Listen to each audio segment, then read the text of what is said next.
Bismillahirrahmanirrahim. Assalamualaikum warahmatullahi wabarakatuh. Waalaikumsalam warahmatullahi wabarakatuh. Waalaikumsalam warahmatullahi wabarakatuh. Waalaikumsalam Warahmatullahi wabarakatuh. Baik teman-teman ya, yang untuk kelas C ini pada pertemuan kedua ini ya, kita akan membahas mengenai komitmen organisasi ya. Silakan yang saya sudah tampilkan untuk PowerPoint-nya, silakan untuk PowerPoint-nya juga ini untuk materinya ini saya sudah upload di Simak ya, silakan teman-teman download ya. Nah, langsung saja untuk pertama ini kita akan membahas mengenai sebelum masuk lebih jauh ya, kita akan membahas dulu mengenai manfaat mempelajari mata kuliah di sini ya. Ada beberapa di sini, ada 4. Jadi diharapkan mampu untuk memahami pengertian komitmen organisasi ya. Yang kedua, memahami aspek-aspek dalam komitmen organisasi ya.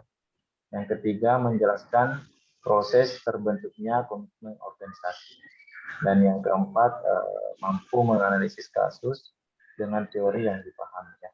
Langsung saja untuk poin pertama, kita ke komitmen dulu ya. Kita memahami dulu komitmen ya.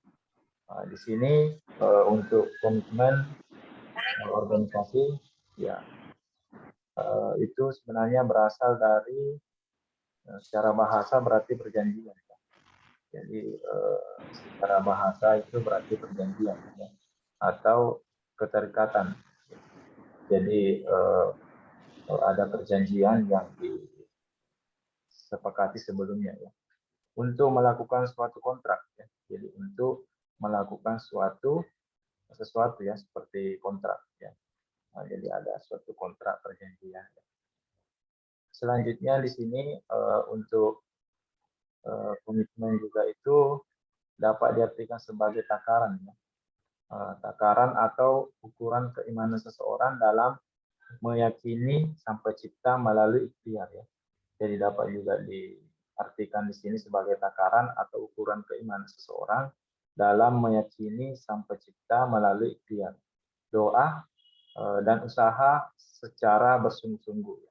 Jadi untuk di sini dapat juga diartikan sebagai takaran atau ukuran keimanan seseorang dalam meyakini sang pencipta melalui ikhtiar, doa atau usaha secara sungguh-sungguh ya. Ada kesungguhan yang dilakukan untuk mendapatkan komitmen. Terus selanjutnya di sini komitmen merupakan sikap dasar yang melekat ya. Selanjutnya di sini komitmen merupakan sikap dasar yang melekat di dalam hati dan pikiran yang mengendalikan perilaku sesuai dengan perjanjian di awal. Jadi yang ketiga di sini, komitmen merupakan sikap dasar yang melekat di dalam hati dan pikiran ya, yang mengendalikan perilaku sesuai dengan perjanjian di awal. Jadi ada perjanjian yang selalu melekat ya pada diri seseorang, yang tentunya setelah disepakati dari awal. Selanjutnya di sini ada beberapa ya, ada 5 ini ya komitmen ya. Di sini yang pertama bisa jadi komitmen itu adalah menepati janji. Jadi bisa jadi komitmen juga itu adalah menepati janji yang telah disepakati tadi. Terus yang kedua bisa jadi komitmen itu adalah bertanggung jawab ya, bertanggung jawab apabila misalnya ada perjanjian atau kontrak sebelumnya ya, bagaimana kita bisa mempertanggungjawabkan perjanjian atau kontrak tersebut. Yang ketiga ada konsisten ya. Konsisten misalnya jika kita sepakati misalnya perkuliahan misalnya jam 13.30 ya, kita harus konsisten ya pada kita mulai pada jam 13.30 ya. Itu salah satu contohnya. Yang keempat, menjaga kepercayaan. Menjaga kepercayaan ini terkadang susah ya untuk menjaga kepercayaan seseorang yang telah diberikan. Nah, selanjutnya bersikap jujur. Yang terakhir, yang kelima ini adalah bersikap jujur ya. Menjaga kepercayaan ini merupakan buah dari bersikap jujur ya. Artinya hasilnya ini bersikap jujur ya. Jadi orang akan percaya kalau kita selalu bersikap jujur ya. Jadi di sini ada kesimpulannya. Jadi kesimpulan komitmen merupakan suatu bentuk kewajiban yang mengikat seseorang dengan sesuatu, baik itu dalam dirinya sendiri maupun orang lain. Jadi dapat disimpulkan bahwa komitmen merupakan suatu bentuk kewajiban yang mengikat ya, yang mengikat seseorang dengan sesuatu, baik itu dengan dirinya sendiri maupun dengan orang lain. Jadi komitmen sebenarnya itu ya bisa kita mulai dari diri kita sendiri ya. Artinya mau konsisten misalnya bangun jam 4:30 ya tiap pagi ya bagi yang muslim, ya harus konsisten ya, kita bangun misalnya jam 4:30 ya. Itu sebenarnya bisa contoh sederhana ya, misalnya dimulai dari kita sendiri. Terus apakah misalnya pergi ke tempat kerja ya, atau kampus misalnya jam 8 ya sudah konsisten, sudah ada di kampus atau di tempat kerja ya. Selanjutnya di sini ada peribahasa ya yang mengatakan bahwa kalau binatang yang dipegang adalah talinya, ya. Jadi saya ulangi, ada peribahasa yang mengatakan bahwa kalau binatang yang dipegang adalah talinya, kalau manusia yang dipegang adalah ucapannya. Ya. Itulah yang disebut dengan komitmen. Ya. Jadi bagaimana seorang yang punya SDM misalnya, yang berpendidikan, tentunya harus mampu menjaga ya atau menepati ucapannya tadi ya. Contoh kasus ya, saya kasih contoh kasus misalnya dosen memberikan tugas kepada mahasiswa ya. Jadi dosen memberikan tugas kepada mahasiswa, kemudian mahasiswa mengerjakan dengan tekun dan bersungguh-sungguh. Jadi kemudian mahasiswa mengerjakan dengan tekun dan bersungguh-sungguh serta mengumpulkan tugas itu dengan tepat waktu, itulah yang dimaksud dengan komitmen. Jadi apabila misalnya dosen memberikan tugas kepada mahasiswa ya, dia mengerjakan dengan tekun dan sungguh-sungguh serta mengumpulkan tepat pada waktu yang telah ditentukan tadi ya. Jadi ingat ya, bukan mengerjakan sekedarnya. Jadi bukan mengerjakan sekedarnya, apalagi mengumpulkan tugas tidak tepat waktu ya. Apalagi mengumpulkan tugas tidak tepat waktu. Ya. Dan meminta untuk perpanjangan waktu pengumpulan tugasnya ya. Ya sudah terlambat, minta lagi perpanjangan waktu ya. Jadi jika ada sikap dan perilaku seperti ini, maka sesungguhnya komitmen itu telah tidak berarti lagi. Jadi sesungguhnya setelah ada sikap seperti ini, sesungguhnya komitmen itu sudah gugur ya, artinya tidak dilaksanakan. Jadi kesimpulannya, begitu seseorang berkomitmen, maka apapun yang terjadi, ia harus mempertanggungjawabkan. Ya. Ia harus tuntas, ia harus jujur, dan ia harus menepati janji. Ia harus melakukan apa yang menjadi kewajibannya sesuai dengan kesepakatan yang disepakati. Jadi intinya teman-teman ya, komitmen itu adalah kesepakatan ya, kesepakatan dari awal. Pemahaman yang coba saya sampaikan dari pengertian tersebut adalah bahwa komitmen itu sikap dasar ya, dari artinya landasan kita dalam berperilaku ya, atau berbuat. Jadi komitmen itu adalah sebenarnya sikap dasar ya, atau landasan pada diri kita untuk berperilaku atau berbuat ya. Sehingga tidak ada kekeliruan atau kesalahan dalam bertindak, sehingga tidak ada kesalahan atau kekeliruan dalam bertindak. Kita fokus pada kewajiban ya, kita fokus pada kewajiban, kita menghadirkan integritas seperti kejujuran, tanggung jawab, konsisten, kepercayaan dan lain sebagainya dalam menjalankan, itulah yang dimaksud dengan komitmen. Jadi sesungguhnya intinya itu adalah bagaimana kita jujur, tanggung jawab, konsisten ya, kepercayaan ya dalam menjalankan kesepakatan yang dari awal itu yang telah disampaikan tadi sebelumnya ya. Oke, kita lanjut ke slide selanjutnya ya. Kita ke organisasi ya. Kita memahami arti organisasi. Ya. Jadi hal yang pertama sebenarnya yang harus dimiliki dalam keterbukaan cara berpikir adalah di antara kita memiliki latar belakang yang berbeda ya.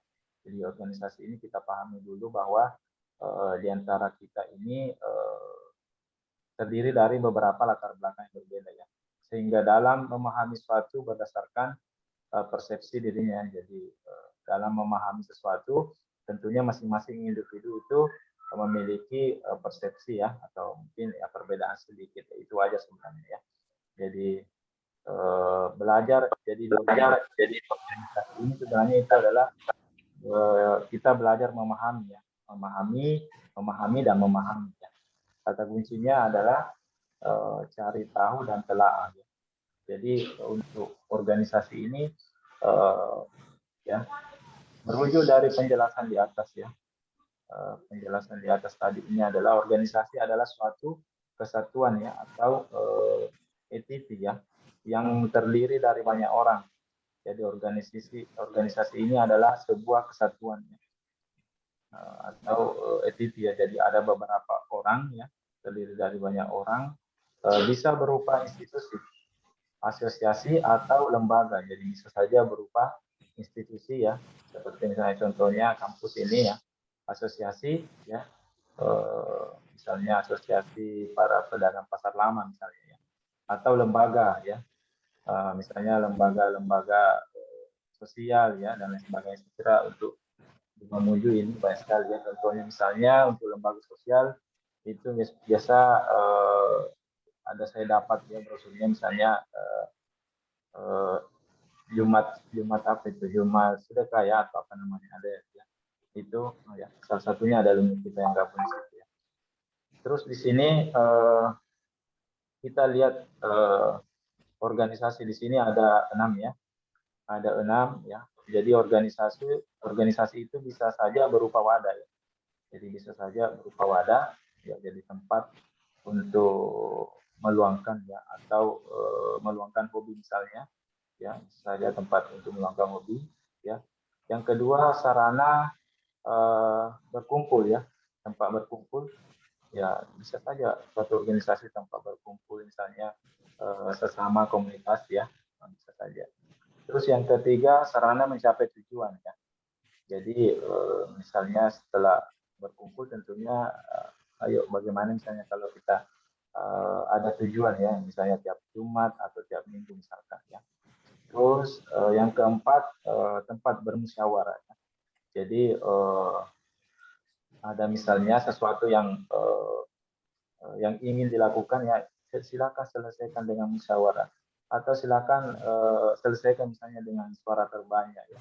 Yang mana suara terbanyak dari anggota organisasi ya, itulah yang harus diambil dan semua anggota harus menerima ya kesepakatan.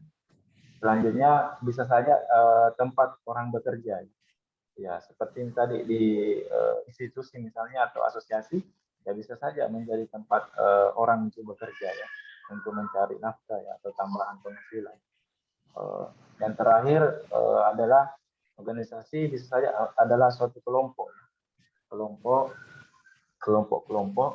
yang memang memiliki tujuan untuk mencari misalnya finansial ya, tujuan utamanya misalnya untuk mencari finansial, bukan semata-mata misalnya untuk mencari bagian sosial saja, tapi memang untuk mencari finansial. Dari gambar di atas ya, dapat kita melihat ada 2 unsur utama yang melekat dalam batang tubuh organisasi, yakni tempat dan tujuan ya. Jadi tempat dan tujuan. Jadi lihat dari unsur utama di atas ini terdapat 2 ya. Yang pertama adalah tempat ya, tempat dan tujuan. Jadi kalau organisasi intinya sebenarnya itu adalah harus ada tempat atau ada serta apa tujuannya yang ingin dicapai ya. Misalnya tujuan dalam 1 bulan ya, tujuan dalam 3 bulan ya, ada biasa 6 bulan atau bahkan 1 sampai 3 tahun tujuan apa yang ingin dicapai. Sehingga ditarik kesimpulan bahwa organisasi merupakan wadah, tempat berkumpul ya, kelompok atau tempat orang bekerja, tempat bermusyawarah dan suatu keinginan yakni untuk mencapai tujuan secara bersama-sama. Jadi dapat ditarik sebuah kesimpulan bahwa organisasi merupakan wadah ya, tempat berkumpul ya, kelompok, tempat orang bekerja ya, tempat bermusyawarah dan suatu keinginan untuk mencapai tujuan yang sama, yang bersama ya. Lanjut untuk selanjutnya, di sini ada beberapa definisi ya. Ada beberapa definisi, tadi sudah dijelaskan mengenai komitmen, sudah dijelaskan mengenai organisasi. Sekarang kita lihat definisi komitmen organisasi ya, menurut para ahli ya. Yang pertama ada menurut Monday dan Porter dan Stri ya, 1979 ya. Di sini ada 3 pendapat beliau ya. Yang pertama, faktor keinginan yang kuat untuk tetap menjadi anggota dalam sebuah organisasi ya. Jadi dia mendefinisikan bahwa komitmen organisasi merupakan faktor keinginan yang kuat untuk tetap menjadi anggota dalam sebuah organisasi. Ya, jadi bagaimana seorang anggota organisasi merasa puas ya, merasa cinta terhadap organisasinya, sehingga dia tetap ingin di organisasi itu. Yang kedua, keinginan yang besar untuk berusaha bagi organisasi dan kepercayaan yang kuat. Keinginan yang kuat, yang besar untuk berusaha bagi organisasi dan kepercayaan yang kuat. Jadi ada keinginan yang besar ya, misalnya untuk mencapai tujuan tertentu sehingga dia percaya ya, bahwa organisasi itu mampu mewujudkannya misalnya. Yang ketiga, penerimaan terhadap nilai serta tujuan organisasi. Penerimaan terhadap nilai serta tujuan organisasi. Jadi ada nilai-nilai ya yang positif ya, yang ingin dicapai dalam organisasi tersebut.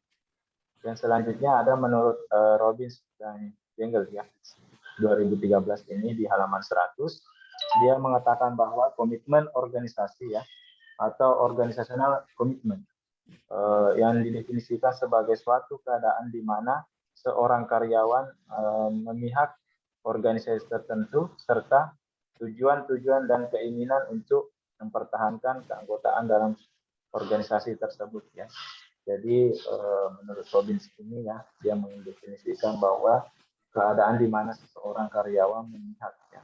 Jadi dia memilih suatu organisasi atau satu organisasi tertentu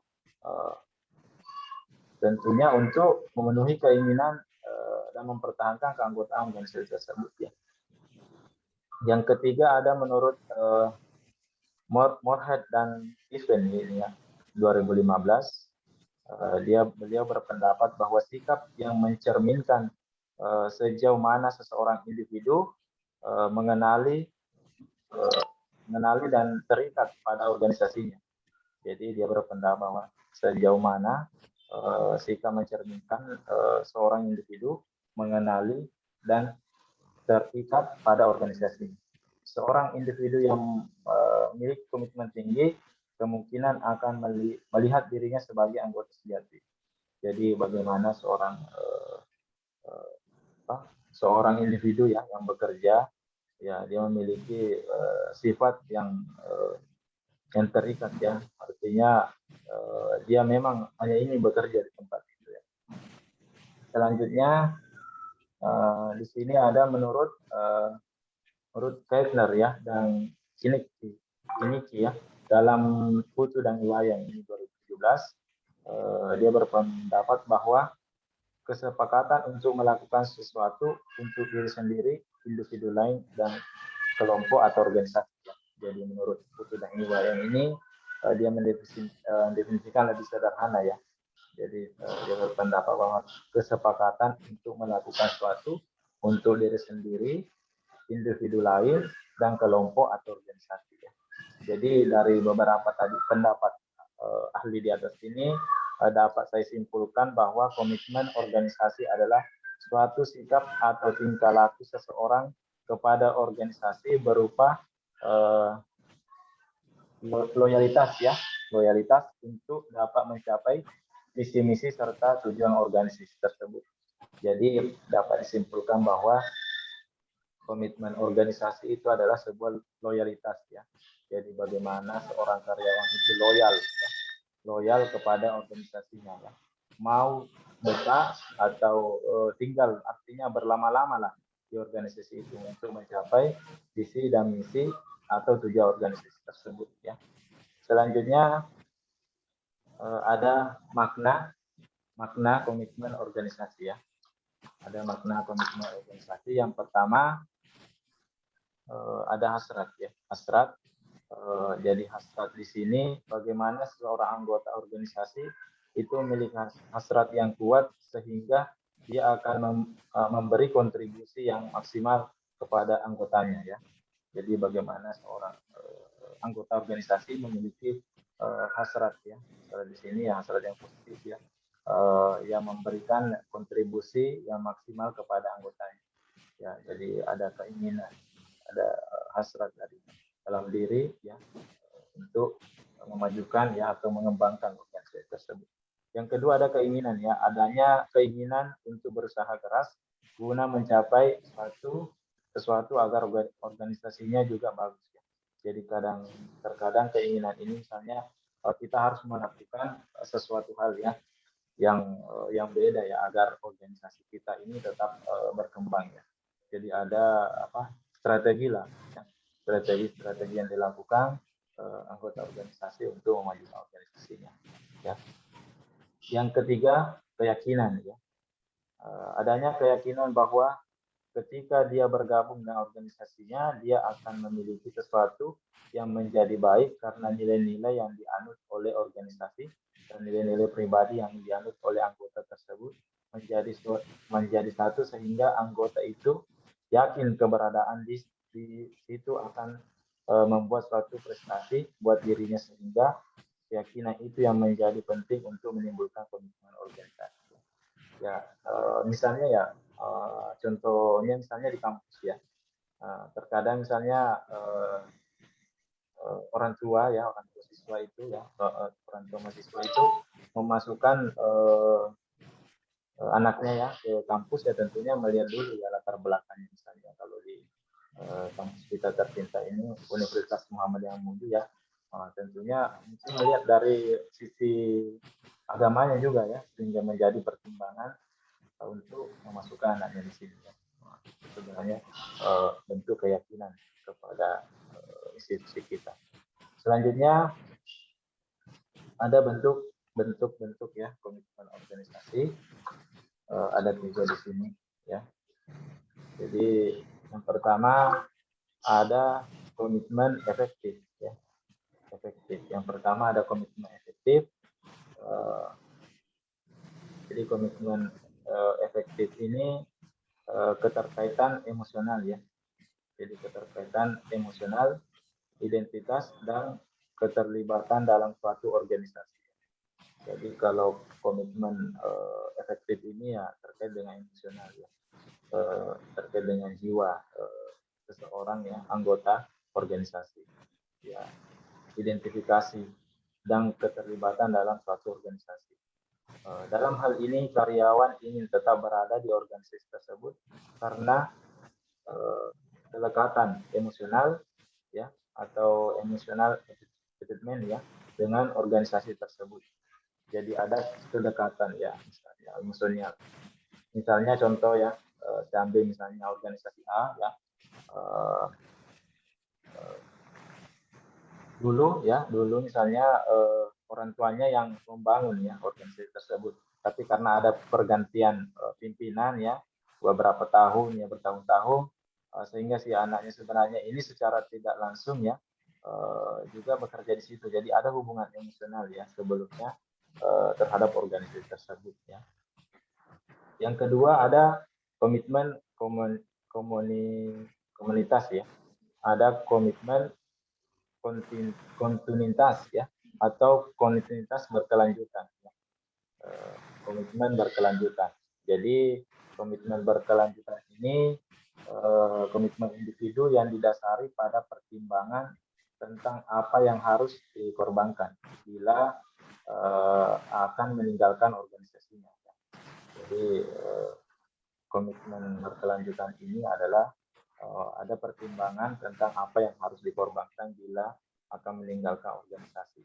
Dalam hal ini karyawan memutuskan menetap pada suatu organisasi karena menganggap sebagai suatu pemenuhan kebutuhan, artinya karyawan membutuhkan benefit dan salary ya dikarenakan tidak mampu memperoleh pekerjaan lain. Ya. Jadi komitmen berkelanjutan ini ya, jadi seorang karyawan misalnya memutuskan untuk menetap terhadap organisasi tersebut karena adanya benefit ya, adanya sebenarnya gaji atau upah ya yang diberikan kepada karyawan ya, karyawan tersebut sehingga karyawan tersebut sebenarnya tidak mampu untuk mencari pekerjaan yang lain ya atau organisasi lain ya yang bisa menghasilkan benefit tadi ya. Selanjutnya ada komitmen normatif ya. Komitmen normatif di sini keyakinan individu tentang tanggung jawab terhadap organisasinya. Karyawan tidak ingin berada pada suatu organisasi karena merasa loyal dan yakin bahwa organisasi tersebut telah memberikan yang terbaik ya.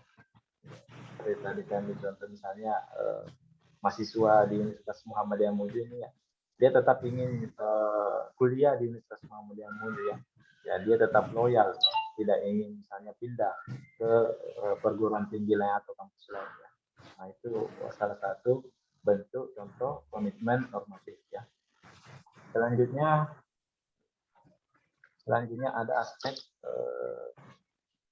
ada aspek komitmen organisasi ya. Ada aspek komitmen organisasi. Yang pertama ada aspek identitas ya.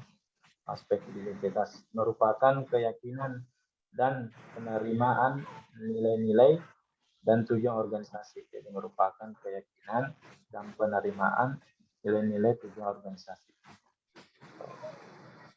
Untuk dimensi ini tercermin dalam bentuk perilaku, seperti adanya kesamaan nilai dan tujuan pribadi dengan nilai dan tujuan organisasi ya. Penerimaan terhadap kebijakan organisasi serta adanya kebanggaan menjadi bagian organisasi. Jadi aspek komitmen organisasi yang pertama ini adalah aspek identitas ya. Ya. Misalnya ya sama-sama dari kota ya atau wilayah yang sama ya. Nah, bisa jadi dia mau gabung di organisasi tersebut ya karena memiliki persamaan misalnya histori yang sama ya. Nah, itu sebagai aspek identitas ya. Misalnya ini contohnya misalnya ya dari kerukunan yang sama. Yang kedua ada aspek keterlibatan ya. Aspek keterlibatan ini yaitu keyakinan yang kuat untuk berusaha demi kepentingan organisasi. Jadi aspek keterlibatan ini merupakan keinginan yang kuat untuk berusaha demi kepentingan organisasi. Dimensi ini tercermin dari usaha anggota untuk menerima dan melaksanakan setiap tugas yang dibebankan kepadanya melebihi dari standar minimal yang ditetapkan organisasi. Nah, kerjasama dengan atasan maupun rekan kerja, mereka tidak hadir hanya jika mereka benar-benar sakit. Ya. Jadi, misalnya aspek keterlibatan ini menjadi bagaimana seseorang anggota, ya, misalnya si A, ya. Anggota si A ini, kalau tidak hadir, misalnya hari ini, ya, bisa bikin kacau ya pekerjaan misalnya setiap hari. Ya, karena si A ini memiliki dedikasi yang kuat terhadap pekerjaannya tersebut ya. Bahkan terkadang ya membantu rekan kerjanya untuk menyelesaikan pekerjaan tersebut ya. Itu aspek keterlibatan, sejauh mana keterlibatan anggota organisasi dalam organisasi tersebut. Selanjutnya yang ketiga aspek loyalitas ya.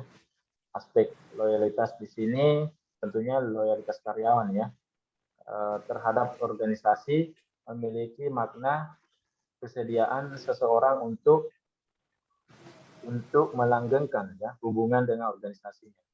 Jadi kesediaan seseorang untuk melanggengkan organisasinya bila perlu dengan mengorbankan kepentingan pribadi tanpa mengharapkan apapun ya.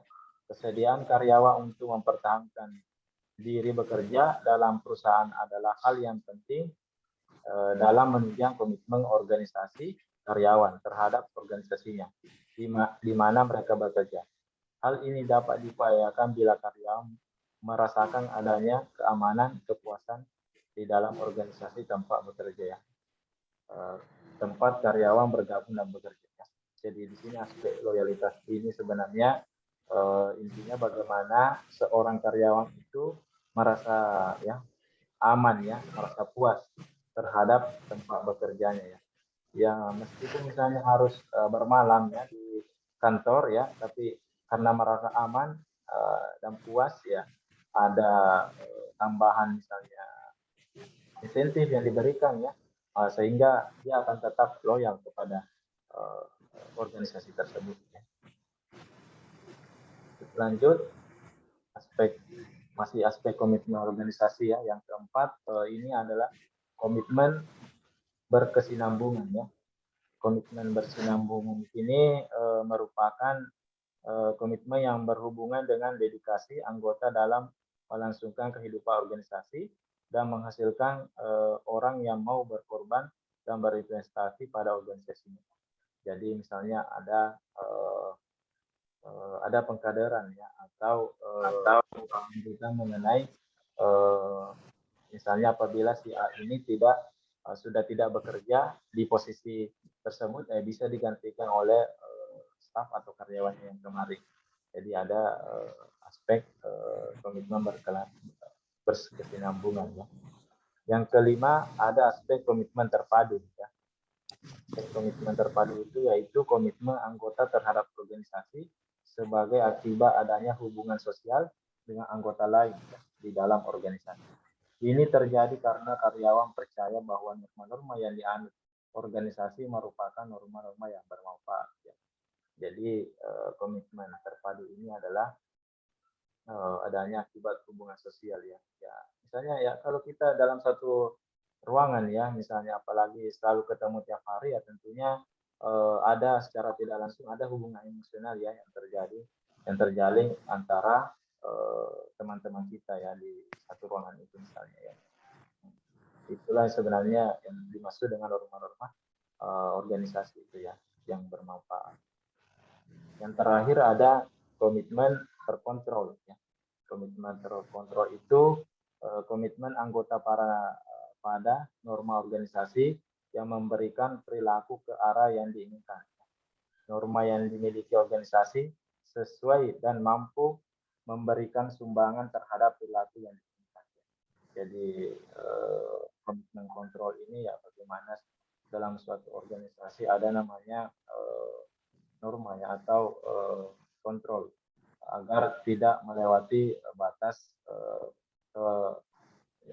ketidaksesuaian ya norma-norma yang telah ditentukan oleh organisasi tersebut.